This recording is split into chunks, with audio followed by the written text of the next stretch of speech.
Everyone, samahan nyo naman ako ngayon at makikipag-date naman nga sa Arian. Dahil nga sa mga hindi nakakaalam, may 16 months na kami ng boyfriend ko. 16 months nang nagtitiisan. Hala! Guys, nagde-date kami ngayon kasi sobrang busy person niya na hindi niya na ako naaalala. Grabe tong taon na to. Let the music be your guide. Sobrang dami pa nga rin talaga nagugulat dahil nga may boyfriend na daw pala si Arian. Grabe naman. Kahit pati naman ako ba ay nagugulat dahil nga may nagtatagal sa akin. Ang sinasabi nga ng mga nagko-comment parang dati lang daw puro kapalpakan lang yung ginagawa ko pero ngayon may boyfriend na ako. Ay, puro kapalpakan pa rin naman ngayon pero ayan nagka-boyfriend lang. Pero alam niyo ba na hindi pa nga ako nagbablog ay talagang magkakilala na kami. Kaso nga lang hindi pa talaga ako pinapayagan na mag-boyfriend ulit nun dahil nga engot daw ako sa pag-ibig. Uy, daming relate. Pero ngayon nga legal na kami kaya naman talagang pinapayagan na kaming gumala nila mama. Minsan nga parang ayaw na siya pauwiin nila mama dahil nga masipag lang ako sa bahay kapag nandito siya. Kapag darating nga siya talaga magwawalis na ako ng bahay para talagang pang wife material tayo. And sobrang dami ko na palang daldal pero hindi nyo pa rin alam kung saan kami pupunta at kung ano nga bang meron ngayon. Pupunta nga pala kami ngayon sa Intramuros dahil nga gusto naming balikan yung mga memories namin doon. 1 year and 4 months na nga pala kami ngayon kaya naman talagang namimiss na namin yung dating kami, yung hindi pa ako dragon. Hala! Dati kasi hindi ko nagagawang magalit sa kanya pero ngayon araw-araw na. Cheers!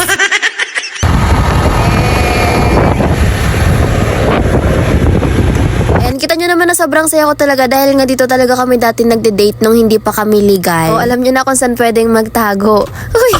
Pero syempre sa mga batang nanonood dyan, huwag kayong magmadali dahil masasaktan lang kayo. O diba nakakatakot pero kami naman nasa legal age na nga. Alam mo naman.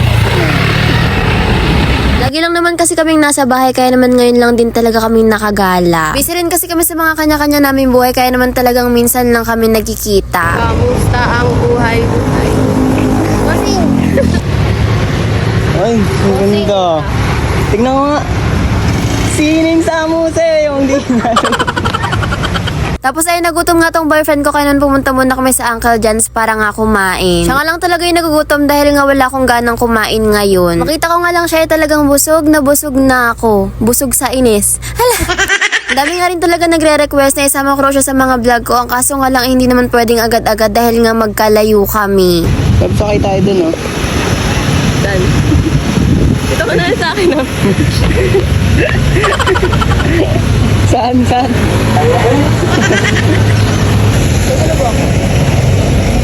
Guloy mo buhay ko. Sadya nga talaga namin dito ay itong Port Santiago. Dahil nga talagang buwan-buwan kami rito nung hindi pa kami legal. 50 pesos nga lang pala rito per person kung may ID ka. Ang kaso nga lang walang ID si ate girl, o diba ang galing? Yung sa YouTube niyan. Ibang ako pa rin. Ang kwintas. Abang paswerte. Oh, nakikita yung kaano mo. Siyempre titiklop tayo kapag may camera pero kapag wala na pwede na tayong magtaray. Cheers! Guys, nagde-date kami ngayon kasi sobrang busy person niya na hindi niya na ako naaalala. Grabe tong taon na to. Paglabas nga namin dito sa cave may simbahan ng kaso nga lang ay hindi na namin pinasok dahil nga maingay kaming dalawa. Ay, Naalala mo to? hindi. Eto, diba? Saan to? Pag mo nga ganito, hindi mo naaalala. Saan to? Ganun tayo. Siya naman siya. Hindi dito yun. Dito yun. Ay nabi na talaga namin yung pag-aaway ba kaya naman talagang normal na yan sa amin. Ito pa rin kaya yun? Alin? Ginagamit dati. Oo. Yan pa rin yan.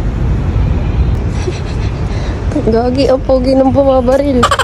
Papabaril ako dito kahit mamatay na ako. After nga namin dito ay naglibot-libot na ulit kami. Banda rito nga mainit na talaga yung singaw dahil nga puro bato na yung mga nandito. Dito tayo sumayaw. Oo, ano pwede? Hala, magkautang ako neto sa Bombay. Magkautang ako neto sa presinto. Ayun siya, oh. Si bata na naman siya. Huli niya daw yung ibon. Ay. Pagkasama talaga ako, talagang. Lumipad. Kasama ko lang ako. Batang bata talaga yun.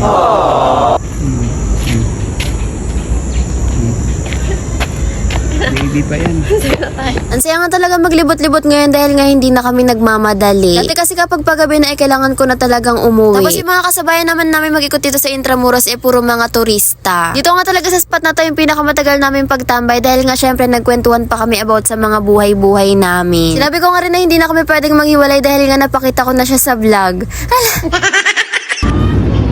Batiin niyo pala kami guys. Ansa rin namin ngayon. Dating. Hindi ko kami nabati, kaya nakalimutan ko na. Hindi binabati. Naalala ko. Ngayon mo lang naalala eh. Oo na guys. Sige. Sige. Sige, pag dumalo ka dyan. Sige. Ano? Di mo. Wala ka dyan. Di mo lang.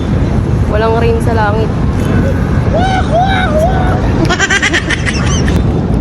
Hindi ka pwede babyhin ni Jesus. Ang kapal mo naman, anak. Taas pala ng mga building. Ha? Taas. Mga building. Yan. Ayun. Tapos dito nga talaga nararamdaman na namin yung pagod dahil nga puro paglalakad yung ginawa namin. Pero masaya nga rin talagang gumala rito sa Intramuros dahil nga marami kayong pwedeng mapag-usapan. Init. Flex ka lang. Baka yan. Ano gagawin ko?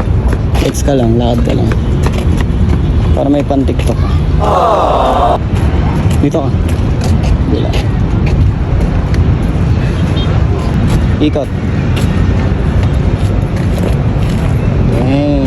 Kahit nga na paulit-ulit namin nakikita yung mga nandito talagang hindi nakakasawang tignan. Saan? Sa aircon.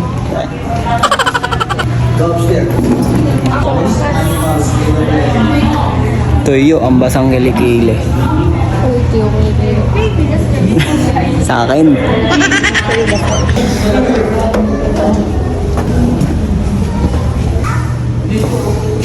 Katanda mo to. Ito yun. Flashback. Ganun pa ka. Sobrang dami nga talaga naming naalala kapag pumupunta kami dito kaya naman talagang hindi kami nagsasawa. Nung nagutom na nga kami naisipan na nga namin lumabas para nga kumain sa Jollibee. Dito nga rin talaga kami kumakain dati pero ayan ngayon ko nga lang napansin na hindi pa rin nila binabago yung mga upuan dito. Paglabas nga namin na binuksan na nga pala nila yung mga ilaw dito tapos ayan sobrang gandang tignan. Cute naman ng kabayo na to. Nakaputi. Hoy, tingnan mo yung sarili mo. Tingnan mo yung sarili mo. Naka-gray ako. Yung may na-alert mo. Nagsimba nga lang kami tapos umuwi na rin para nga hindi kami masyadong abutan ng gabi. Pero pagpunta nga namin na nakasara na yung simbahan kaya naman sa labas na lang talaga kami nagdasal. Yun lang, palike, follow, and share nga pala ng page ko. Thanks for watching!